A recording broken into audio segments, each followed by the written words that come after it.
Welcome to another episode of the No Ceilings Podcast. I'm your host, Tyler Metcalf. Reading and listening to our evaluations is a great way to learn about these prospects, but if you don't know where we're coming from and how we get to that evaluation, it can be confusing or perhaps misleading. As we start to enter conference play and we've put out plenty of opinions and analysis on guys, I wanted to bring on another No Ceilings contributor to shed light on how he approaches his evaluations. We all have different biases, view the game in different ways, and even have different blind spots in terms of archetypes and player skills. So even though some of our rankings on guys may be drastically different, the evaluation could be the exact same. That is where our individual draft philosophies really come into play. It is incredibly common to see a prospect differ by 20 places or so on different people's big boards between evaluators, but the simple cause for that is the evaluators valuing that prospect's strengths and weaknesses in different ways. So hopefully by the end of this episode, you'll have a better understanding of where we're coming from when you read or listen to our future work. But without further ado, I'm really excited to bring back on Alex, aka Draft Film School. Alex, how's it going? Tyler, it's going well. Thanks for having me back on. I'm excited to kind of dive into a different type of podcast here today, not really focusing on individual prospect and breakdowns, but more, philosophical and just, the scouting kind of, mindset that each of us kind of have when we're watching tape and reviewing these guys each year. Should be interesting. Yeah, no, I completely agree. And that this is always a topic that I find really kind of illuminating when or whenever you hear different evaluators talk about, because it really sheds light on why they rank this guy over this guy, or what they're seeing when they watch film. And I'm always really fascinated in how different people approach their kind of evaluation process and when they watch a game, because it always seems to be different across the board regardless of who you talk to or who you ask. So that's really where I wanted to kind of start off with you and pick your brain on what is your approach when you first watch a game. Are you locked in on one guy? Do you go in with like preconceived notions on what you're looking for, or are you just kind of open-minded and just waiting for something to pop and get you excited about any of these guys as NBA draft prospects? And then just kind of how does that overall philosophy or view or approach to a single game differ from maybe the first time you're watching a guy to the 10th or 20th time you're watching a guy? Yeah, so I don't really watch too many games like live. So I think that allows me to kind of focus in not on a ton of guys at the same time, but I would say like maybe 1 to 2 when I'm going into a game. Like for example, like the Wisconsin Purdue matchup from the I think Yeah. yesterday. Johnny Davis and Jaden Ivey, like going back, being able to kind of rewind, slow the tape down, stuff like that really allows me to focus on both of them and not have to rewatch the game twice. But I'm also kind of rewatching possessions twice and stuff like that. So it still takes a lot of time. But and that also kind of, alludes to the point that you were mentioning before about like preconceived notions. Like, so I'll be on Twitter the night before when the game is going on, and I see people tweeting out clips, people tweeting out, things that these prospects are doing throughout the game. So by the time I actually watch it and sit down and look at the film myself, I kind of know, kind of how each guy played. So in the back of my mind, so that stuff's obviously sitting there, but I try to not kind of, encapsulate my entire, opinion on how a guy played or how the game went. But there definitely is kind of that, aspect going on just because I don't watch a lot of the games live. But I do like being able to, rewind and stuff like that. I think that really allows me to dive into kind of the more nuanced stuff in the game and not just like on ball scoring or, steals and blocks and stuff like that. You can really get a better concept of kind of their off ball movement, both on offense and defense and just, stuff like that. I would say those are kind of the main things that I, look at when I'm going in on the tape and, rewatching these clips back and forth. I'm glad that you mentioned that you kind of prefer the games that have like one or two prospects in it, because like the Duke Kentucky games, or those games where they're like 5 to 8 guys who are all expected to go pro. I absolutely hate watching those games because it's just too much for me It's to yeah, really focus on. And it's like, yeah, you get the highlights of these guys, but then you spend half the time rewinding, and it's like, wait, why? Who got beat on that back cut? Why did that pass get made? And it's almost too much noise. But then when you get it kind of diluted down to, like you said, Johnny Davis versus Jaden Ivey, and especially when they're going head to head like that, I think that gives us such a better understanding of these guys as a player, and you can really focus in on like the nuances of their footwork. What are they doing when they're finishing at the rim? Are they moving off ball? Where's their defensive rotations at? And I feel like so much of that gets lost in those quote unquote big time matchups. Those games are typically more fun to watch live, but from like a scouting standpoint, I agree that it's so much more difficult or more enjoyable from a scouting standpoint to really hone in on that one guy kind of per game. As the season progresses and you've seen a guy a couple times, how does your approach to watching him change? So for me personally, the first time I watch a prospect, I try to go in with a pretty much blank slate, unless I've seen some of their high school stuff, and just wait for stuff to pop. I like to start out on an optimistic note and find out what I like, why, and figure out why should this guy be an NBA prospect? What does he bring to the table? What do I get excited about? And then after 3, 4, 5, 6, however many games, then I like to kind of slowly start picking apart his game and really kind of analyzing, okay, what does he need to improve on? Where are his weaknesses? Why isn't this happening as much as it should? So how do you approach kind of your progression through a guy's or a singular prospect's season? Yeah, I think it's pretty similar to, how you laid it out. I try to look for kind of patterns in, how they play, decision making, things like that. Cause you could see a game where, a guy's really good. You could see a game where a guy's really bad in like your first viewing. And, I tried to not have that really shape my opinion of them. I try to get like at least a 3 game sample before I really have, strong opinions on a guy. I feel like at that point you can understand, how they like to score, how they play make, how they move off ball, decision making, just get their overall style of play. And then from there, really just incrementally adding on different pieces. Are they still doing the same stuff they were doing at the beginning of the year? Have they improved in certain areas where they weren't so great at the beginning? Have they taken a step back where have they shoot the ball well in like the first 3 games and now they're in a slump? So I feel like over the course of a season, obviously the more games you could watch, the better. But at some point you're going to hit a diminishing level of returns in terms of games watched and how confident you are in your evaluation, because you just hit yourself over the head with too many, watching too many possessions and too much stuff. And then it just gets overwhelming and you're watching 20 games on a player and, you go back and forth on them, 20 different times. So it's definitely trying to find that balance of number of games. What type of games are you watching? Are you watching the, in conference games against top level opponents? Are you watching, against low level D1?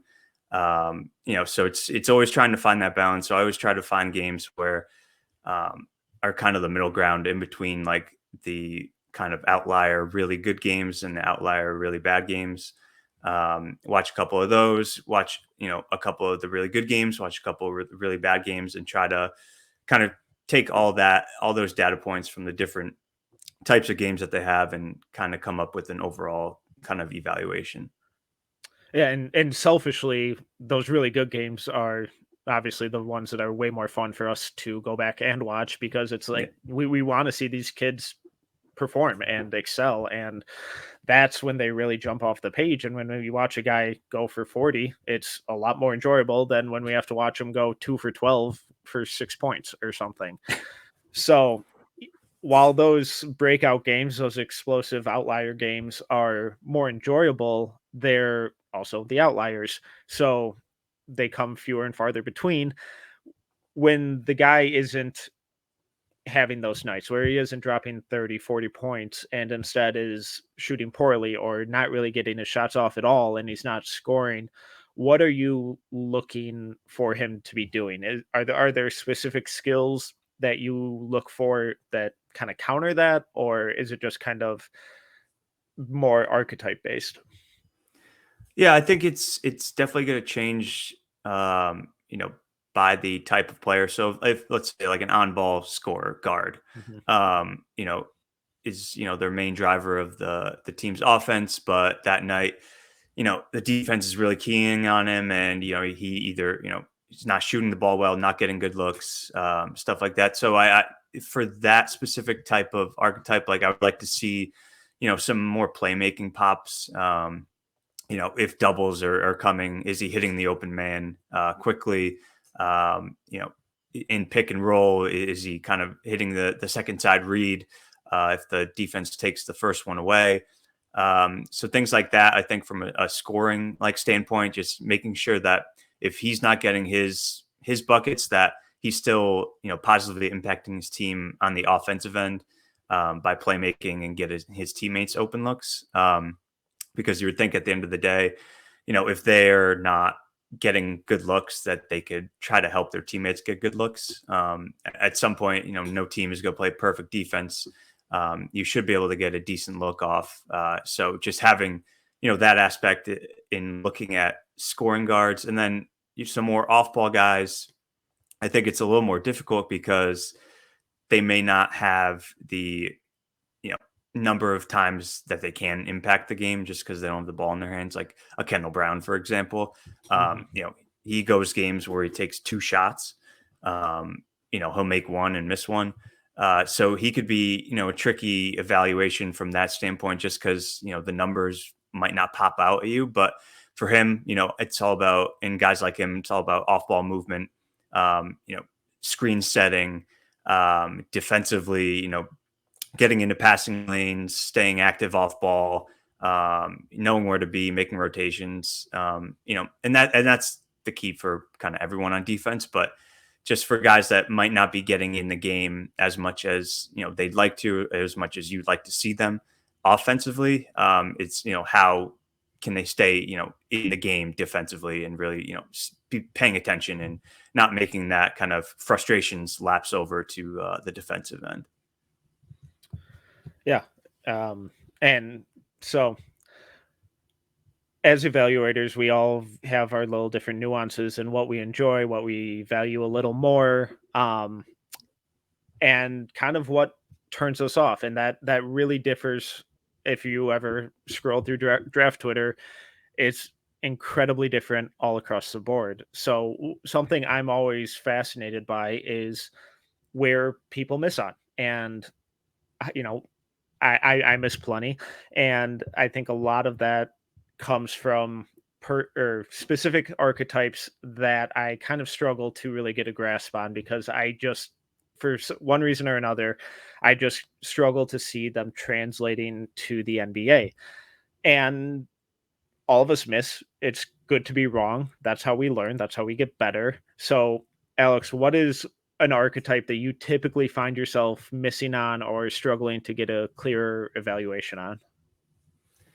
Yeah, I would say, like, I don't know how to phrase it exactly, but like score only guards, or like So inefficient like like volume shot scores. creators.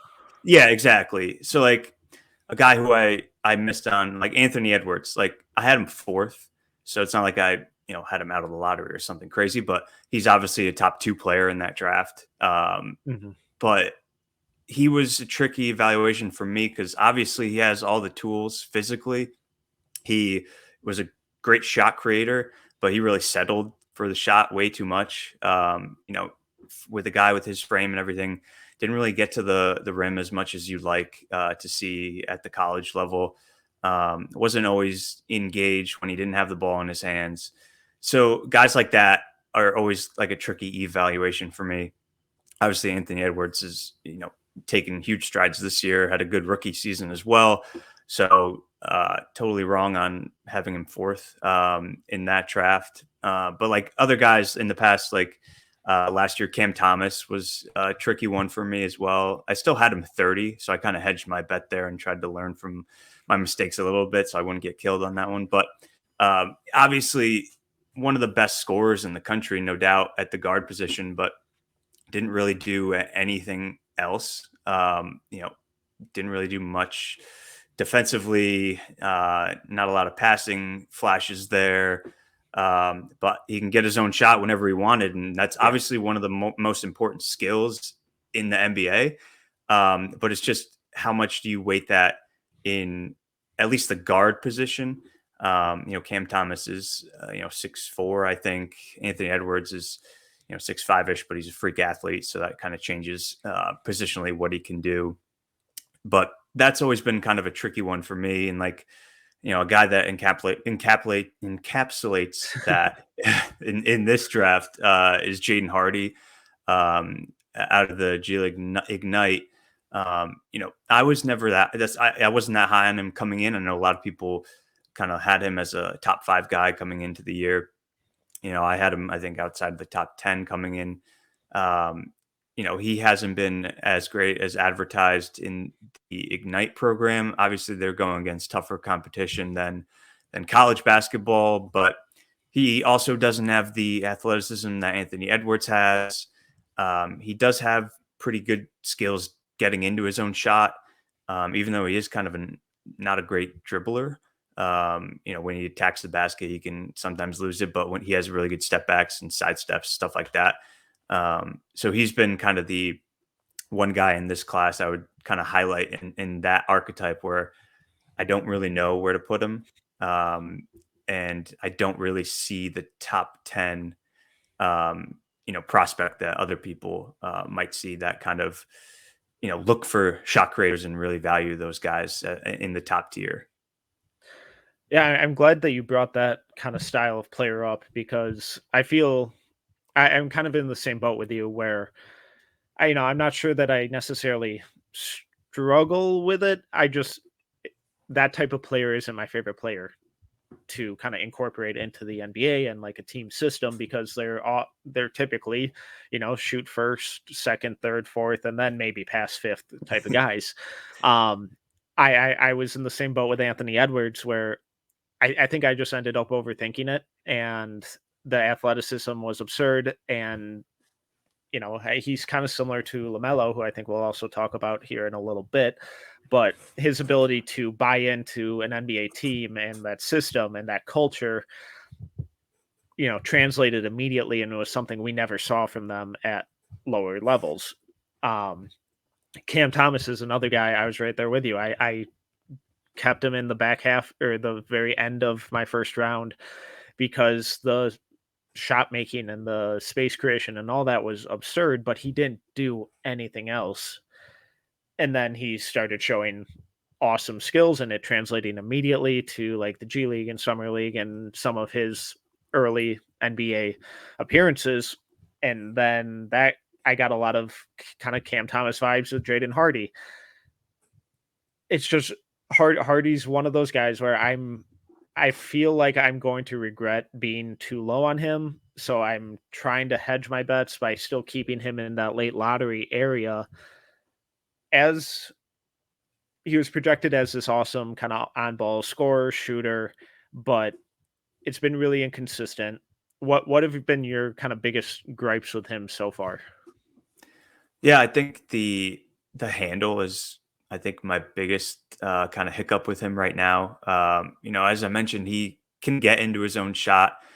He's got good moves, but he's not a very good dribbler. He has a high dribble. It's loose. He gets it picked, a lot when he tries to drive or anything like around traffic. He loses the ball kind of way too easily. I do think he's a good shooter. I he's definitely a better shooter than the numbers. He takes a lot of difficult shots. So I do think if he ends up being like a good off ball kind of secondary guard, I don't think that would surprise me. I would be surprised if he actually turns into kind of that alpha dog, number one, offensive option like an Anthony Edwards. I just don't think he has the athletic upside. I don't think he has the overall kind of scoring package. He's shown a little bit of flashes getting to the rim, but they're a little few and far between. And then again, at the basket, he's not got to finish over people. He's got to have to rely on a lot of finishing craft around defenders and not over them. So that could always be tougher with longer defenders in the NBA. So I think he's still going to be fine. I think he's going to be, a long-term NBA player.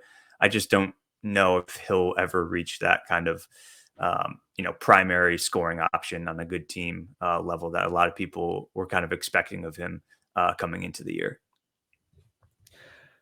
For me, Hardy was one of those guys that I was actually able to catch a handful of his high school games. And when you watch the highlights and the game tape, and it's like, this dude is making a ton of really tough shots, and it's really hard not to be impressed by it. But then at the same time, it's you take a step back and it's, wait, this guy's supposed to be a top NBA draft pick. Why are these shots so hard for him against high school competition? And that's where my real hesitations about his space creation, his athleticism really started to come into play. So for me, I wasn't necessarily surprised that those are the same kind of issues plaguing him now. Nathan Grubel over at Draft Deeper harps on his handle all the time, or lack thereof. I don't think Hardy's handle is necessarily bad until he tries to do something with it. So I guess maybe that does mean that it's bad, but when he's kind of within himself and, he looks kind of flashy and controlled in that general space that he's in, but then once he tries to turn the corner, he can't get the first step on a guy. And then, like you said, it's really high once he's on the move. And I think that limits the crispness of like his step backs and his ability to create space. And I just don't think he has the athleticism to really do that at the next level, at least too consistently.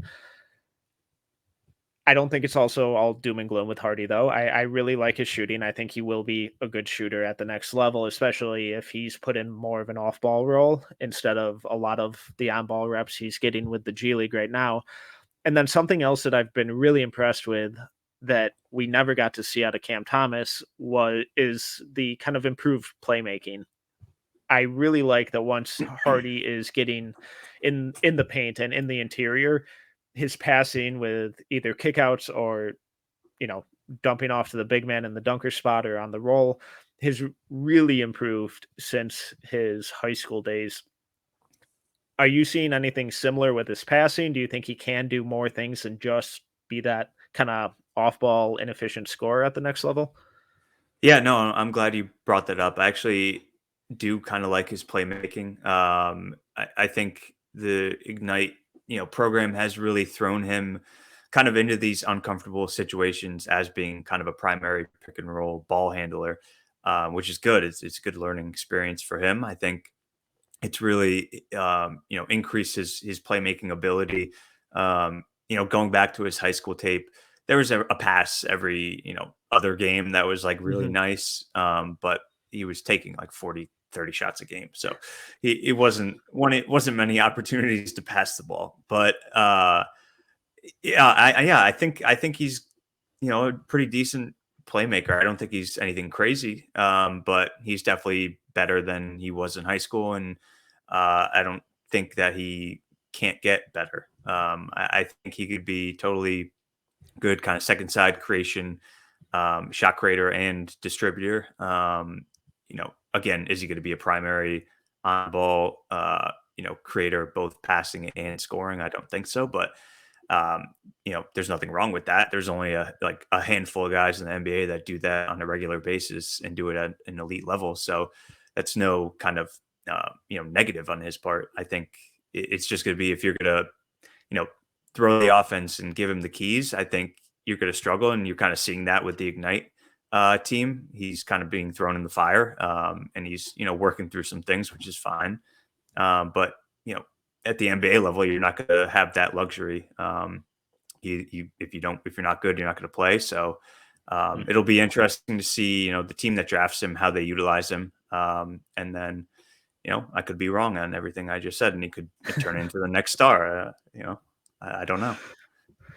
Hey, for the sake of content, I'm not necessarily rooting for you in that context, but so while you kind of struggle with the volume scoring guards, for me, it's always the undersized power forwards or centers who at least haven't proven that they can shoot. I never have any idea what to do with these guys, and they're the guys that I just have to watch an obscene amount of games of because for some reason it just doesn't click on how they can translate to the NBA. It's weird because guys with really high motors are ones that I typically prefer and end up, bumping a couple spots because of that. But a player in the past who kind of fits this mold, who I completely whiffed on, is Isaiah Stewart. I had Stewart in like the mid to late second round because I just didn't see how his, lack of he felt like a really stiff athlete. He didn't really prove that he could shoot a whole lot, at least consistently. He wasn't given that opportunity. And it just felt like this small ball five who's gonna kind of be physical and just try and outwork everybody. This year, I think Tari Eason is the guy who's kind of fitting in that role for me. And thankfully, you just published a piece on No Ceilings on Tari Eason that was wonderful. And like you said, that he's kind of one of the most derisive prospects right now on draft Twitter. For me, I love Eason's athleticism and at rim finishing. The above the rim finishing stuff is awesome. It jumps off the page. The defensive playmaking I really enjoy, and how he kind of fits and spearheads that really aggressive defensive style that LSU plays. But that shot is brutal right now. And, if I don't think there's necessarily anything wrong or, that needs to be completely overhauled with his mechanics, because when you watch the release, it kind of looks fine. But then the result is way off. His lines are all over the place. I don't know if it's too much thumb, too much pinky. He just has no depth perception or what. But for him not to be able to shoot at all, I think that's really going to affect his ability to get to the rim in the NBA. And then if he can't do that, I'm just concerned about what type of role he plays. Historically, my concerns on these guys always tend to get nullified pretty quickly because they always kind of find a spot. And I seem to continue to not figure it out or learn from my mistakes. Where are you at with that type of player? Do you prefer them? Do you think it's a lot easier for them to kind of fit into a rotation? No, I think it's definitely a tough kind of archetype, the tweener, non-floor spacing, forward. Yeah. Isaiah Stewart, I think I was similar to in your boat. I think I had him in like the mid 30s. Obviously, high motor guy, smart defender, long arms, good shot blocker, but wasn't a great athlete. Didn't really shoot the ball, but he did actually have like a couple, mid-rangers. I remember at Washington, and I think he was a pretty good free throw shooter. So there were a couple signs there that he might be able to, stretch it a little bit. With Tari Eason, I think with him, he's a little different because I think he's a little more versatile of a defender. I trust him a little more on the perimeter. Very disruptive. He's got amazing, block and steal numbers. On a per minute basis, he, is a monster in transition, especially with the ball in his hands, and being a 6'9", forward. That's not a normal thing to do. So that's what kind of my piece kind of focused on, is just his play in transition. I think is kind of a real game breaker. And I think it will translate to the next level. He's a good rebounder. He can grab and go.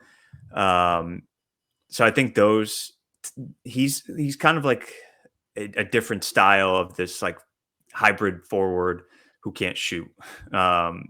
But I think he's a little more versatile than like an Isaiah Stewart. Yeah. So I would have, like, coming into the year, I have Eason better or higher on my board than I would have like a Stewart, because Same. I think I kind of viewed Stewart last year as kind of a pure center. I don't think he could play four, at the NBA level. With Tari, I think he probably will play four, maybe some small ball five, in closing lineups and stuff like that. So I don't know. It's always tough with guys that you know can't really space the floor, aren't high offensive creator guys. So what's their best outcome on the offensive line? Are they just going to be a roll man? Because if they can't pick and pop, that kind of limits them in pick and roll function. Or just could be an off ball cutter.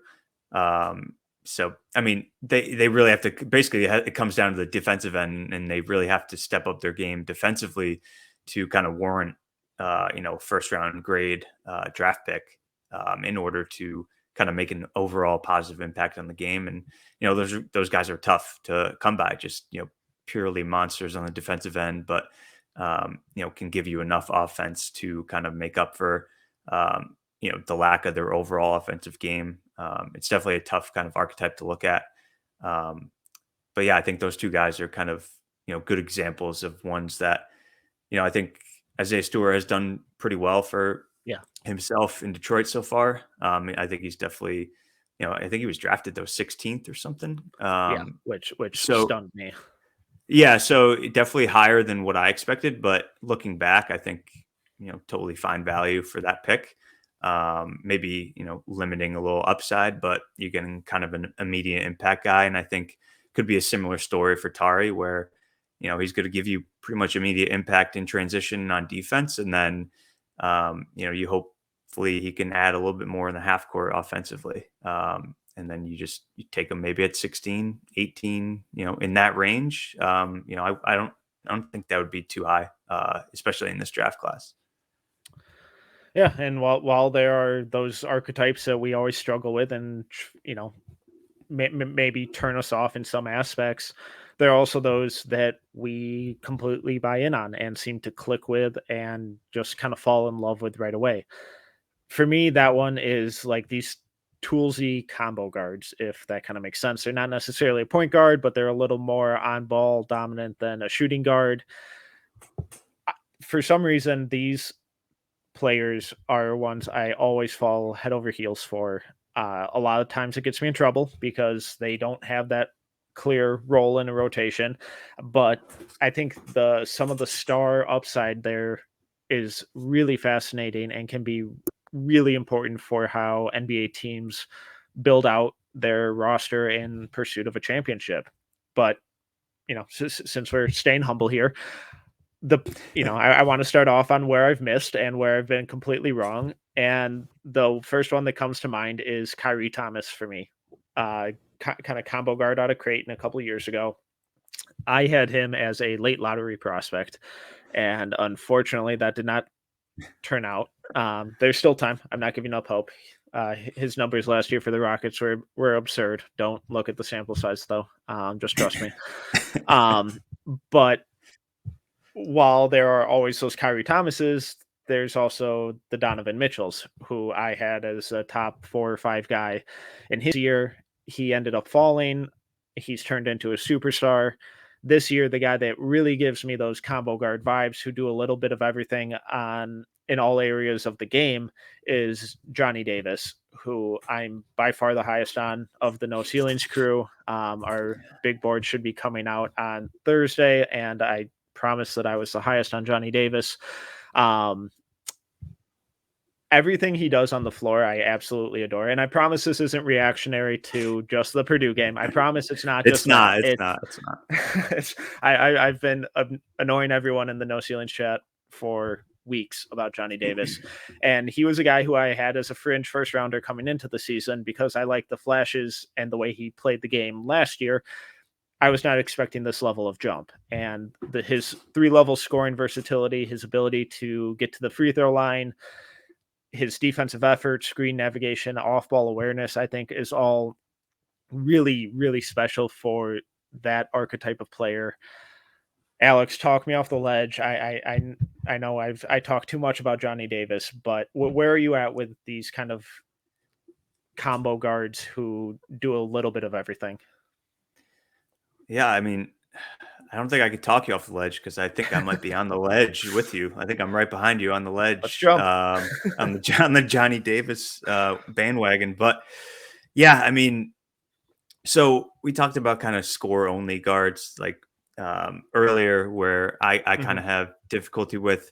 I think this group the is a version above that kind of style of prospect where yeah, they might be score first, but they also do a little bit of everything else as well.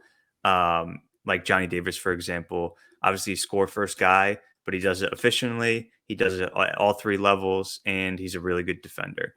So he kind of has a full all around game, and I think that that's a very valuable kind of archetype and prospect.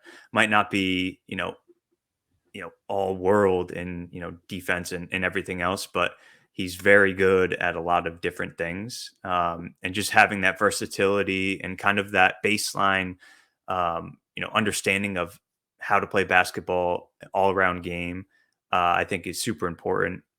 Kyrie Thomas, I don't really have a lot of takes on him. I watched him at Creighton, but I didn't really dive deep onto him, or I wasn't really deep in the draft Twitter, and back when Donovan Mitchell was around. But those are guys that also had those same traits. So some of them hit, some of them don't. I mean, that's just the nature of the business, and um, I think a lot of it comes down to opportunity. Um, you know, not taking away things from like Donovan Mitchell or anything like that, but he went into a great opportunity with Utah and earned playing time right away, and really stuck. And sometimes guys don't, and then they don't really get that opportunity. So, um, yeah, I think Johnny Davis is a good example of that kind of archetype in this class. And yeah, I'm right on board. I think I pushed him up all the way to 5 on my board. Definitely helps, scoring 37 points on the road against Purdue, in a win. So, um, you know, yeah, I think that's a good archetype, and one that I think you have shown that you kind of value higher than a lot of other people. And you were definitely one of the first guys, hitting the drum of Johnny Davis, top 5. And I think that's kind of creeping up to be kind of more of a consensus feel right now. Yeah, so while I tend to skew more towards combo guards, you get scared off of, not maybe not scared off of, but struggle some with like the volume scores. Who really gets you excited when you see a player, and what kind of archetype makes you really sit up and it's like, oh yes, please, more. I need all of your tape. Yeah, so I'm definitely a sucker for guys who could pass, and primarily like live dribble passing. Um, you know, gets me in trouble at times for sure. But like for example, I had Lamelo, number 1 coming into the year. He never left that spot for me. He was in tier 1. Never really had questions. I mean, he was just a basketball genius.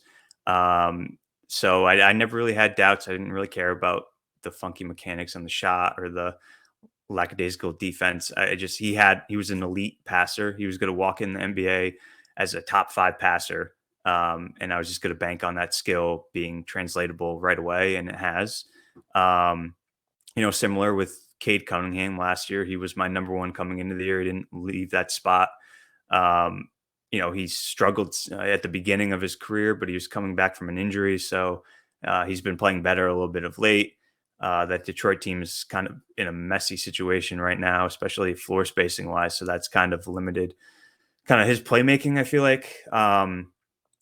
But he's a guy that I'm still confident in long term. Josh Giddey, I had top 10. Yep. I didn't have him 6 like where he went drafted, but I don't know if a lot of people had him top 6. Tyrese Halliburton, I had top 10. He ended up going 12. Those kind of guys that just know how to pass, high basketball IQ. but that can also get me, in trouble. I had Sharif Cooper as a top 10 pick last year as well. Jury's still out. He's, still first Mhm. year in the league, but I think he's smaller, so he's going to have kind of a tougher just develop line overall. And then, at Killian Hayes, I had number 2, total miss. I still have faith of is him as a good role player because Yeah. he is a really good passer. He's just not athletic enough to really um, put a lot of pressure on the defense from a scoring standpoint. So that kind of limits him on that aspect. So I am kind of thinking about not falling into these traps of just guys that pass the hell out of the ball and aren't great athletes, but guys in this draft who I love, Taran Armstrong being number 1, Yes. kind of fits that bill perfectly. um, he's going to be a first round guy on my board, and I don't really know if I'm going to, I don't care what he does the rest of the year. He'll probably stay there just because the passing is so good. Jordan Hall is another guy who is not as good of a passer, but he's a good passer, and he's 6'8". So that helps. I think size kind of matters when it comes to this kind of stuff. So I think he's a guy who's in my first round as well. And his shot has come around. So I think that is going to help him out a lot. And then Trayvon Williams is like Mm. not, he's not a point guard, obviously. He's like Yeah. a center, but he's one of the best passers in college basketball and just very fun to watch, especially out of the post. He's really, really good in that aspect. Same with Harrison Ingram, who's a freshman guard in Stanford, another really good passer. So those are just like guys that I like. I like who like they know how to play basketball. They play make for others. Just yeah, I fall in love with watching beautiful skip passes to the corner. From one-handed, no looks and alley oops, stuff like that. Passing is definitely my number one skill that I enjoy watching for sure. No, I'm right there with you, and it's what leads to that beautiful ball movement and those clips and those stretches of games that always wow fans when the ball's whipping all over the place and all 5 guys touch it within a 12-second period and they get a wide open shot. The common through thread or common thing between the guys that that have succeeded, that have proven you right, I think, is the combination of that really special passing ability, but also the size. And all those guys that you mentioned who have hit that you were high on, LaMelo, Tyrese Halliburton, they have, yes, they have the live dribble, they have the vision, they can do it with both hands, but then they also have the size that allows them to see over everyone and to really, when they change the angle, it's a lot more drastic than when, say, Sharif Cooper changes the angle of his pass. Yeah. I'm not writing off Sharif Cooper yet, and I know you're not either, but it's a lot easier for those guys. When you bring up Taran Armstrong, I'm thrilled that you did, because he is listed at 6'5". I just got done going through about 8 of his games, and I'm right there with you. I have him at 24 right now. I think his playmaking is absurd. I will have something coming out on his passing on Friday. Shameless plug. But that size and that strength and his ability to kind of get to his spots while absorbing the contact, and then also being able to deliver the pass from any different angle or any bounce. It doesn't really matter where the ball is for him. If he sees a guy open, he's getting it to him in one way or the other. Jordan Hall, I haven't had the opportunity to really dive in on yet, but everything I've seen has been super fascinating. For him at the next level, where do you see him really succeeding, and what do you think would be the best situation for him? Not necessarily team or roster, but role and just how he's kind of implemented in the game. Yeah, so I don't think he has kind of the ball handling ability to kind of be, your primary on ball creator and playmaker. But I think at times he can. I think he's kind of a similar, not as good of a passer as Tyrese Halliburton, but I think some of the concerns with him coming in were his ball handling and his driving ability. And Jordan Hall has those same kind of concerns. Even though he is pretty big, he does struggle to get to the rim. Uh, but he has improved his jumper a lot this year. So I think that kind of opens up the door of him being an off-ball guard, second side creator type player. So I think that could be kind of his bread and butter. Attacking closeouts, hitting knockdown or catch and shoot threes, um, running side pick and rolls. He can even be the roll man in kind of a upside down pick and roll. Um, I think he's going to be a good role player. Maybe has some starter upside. I'm trying to think of like a team that could use kind of that guy, but I just think overall, I think he'll probably land in a more off ball situation, and hopefully the shooting kind of sticks. But again, I really like his passing. He's gotten a ton of pick and roll reps in his 2 years so far at St. Joe's, so it's something that he's comfortable doing. So I think he could do a little bit of that at the next level. So it'll be interesting to see how he's kind of used. What kind of situation he gets into. Hopefully, he can get some playing time early on, because I think he could be kind of an early contributor to some teams. And another name that you mentioned that kind of caught me off guard, but I'm thrilled that you brought him up because I haven't gotten to talk about him much on here yet, is Trayvon Williams. And when his passing just really catches me off guard every time, even though I know it's coming, because the gaps and the windows that he needs to deliver an accurate pass are minuscule, and it's not something you expect from that position, especially in college.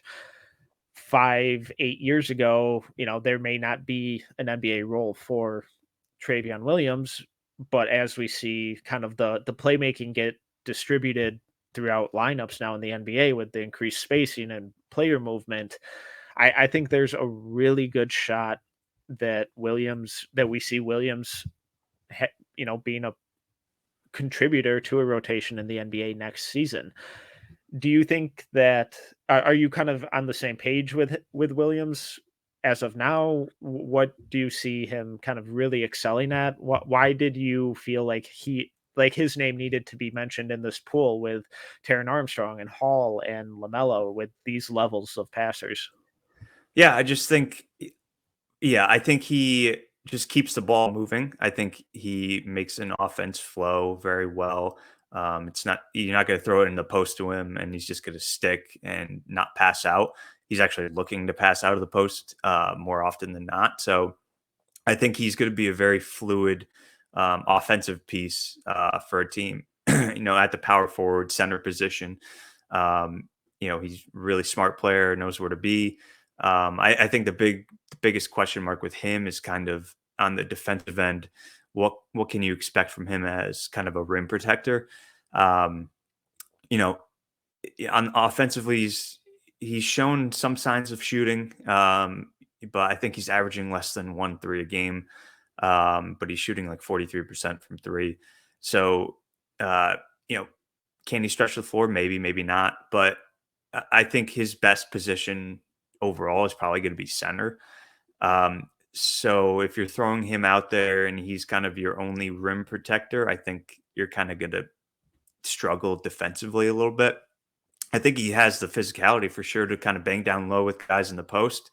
Yeah, for sure. But if you're kind of wanting him to be, weak side rim protector or just an overall your only guy that protecting the rim, I think that might be an issue for some teams. But offensively, I think he's going to fit in fine. I really like him, playing on the short roll and picking out open guys, hitting down, mid range jumper would be huge for his game as well.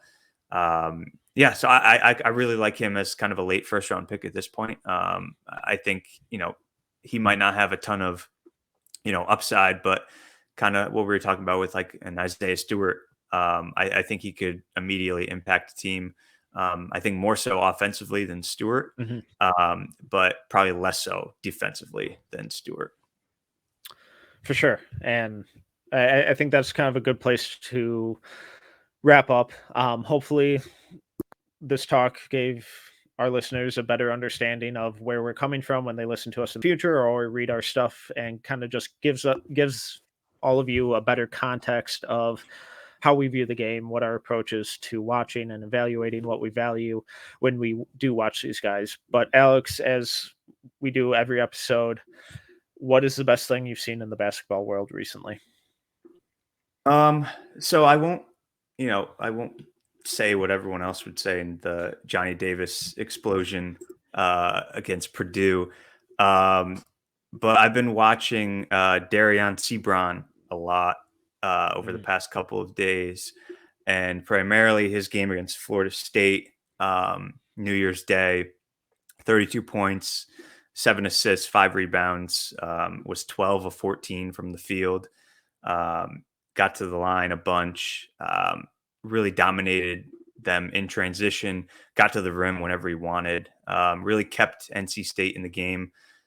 Close loss, but he really impressed me. I mean, his ability just to get to the rim, his finishing package is, top notch. And he's 6'7". He looks taller than 6'7". I don't know if it's because he has like the longest legs ever, but he is just very long, very, interesting ball handler. The passing he had 7 assists, but he also had 6 turnovers. So decision making, it definitely is an area where he needs to kind of, increase. He can kind of force things a little bit, but at the end of the day, he's got to be one of the best rim pressure guys in the half court and in transition in this class. He's an older sophomore, but I think he's starting to climb up people's boards. I think, Wasserman just put him at 28, I think, in his latest mock draft, which was really high for me. I didn't even think he would be, top 40 for a lot of people. So I think he's a guy to keep an eye on as ACC play kind of increases. But he's kind of really impressed me just with his overall just slashing and driving ability. Yeah, he's definitely exploded kind of across the draft community recently. And our own Evan Wheeler put out a good article and mentioned him in one of his sleeper articles about a month ago. So make sure to go check that out too. Alex, thank you so much for joining me and providing your insights on how you approach your evaluation process. Please plug away, tell the people where they can find you and what to keep an eye out for. Yeah, thanks again for having me. On Twitter at Draft Film School. I'll put all my stuff out there and my thoughts, and post like big boards, and then you could come back 2 years later and tell me how wrong I am. No Ceilings MBA, obviously. Find all my work there. Tari Eason piece just came out, so feel free to give that a read. It's pinned on my Twitter as well. So those are kind of the main 2 areas. And then if you're a Knicks fan, the Strickland and Knicks Fan TV are 2 places where I contribute as well. So feel free to kind of jump in towards closer to draft time. I'll probably be doing more stuff with them. Make sure to go give Alex a follow and support everything he does. It's always great work. Once again, I'm your host, Tyler Metcalf. You can follow me on Twitter at tmetcalf11. And please make sure to subscribe to the No Ceilings Substack at noceilings.substack.com, where you can find all of our work. And please also follow us on Twitter at NoCeilingsNBA. The Substack is completely free and gets delivered directly to your inbox, so there are 0 excuses not to subscribe. Please make sure to check us out on YouTube at No Ceilings TV as well. We continue to put up a lot of really good videos and breakdowns on guys as the season progresses. If you enjoyed this episode, please make sure to subscribe, leave a review, and a 5-star rating. Until next time, see ya.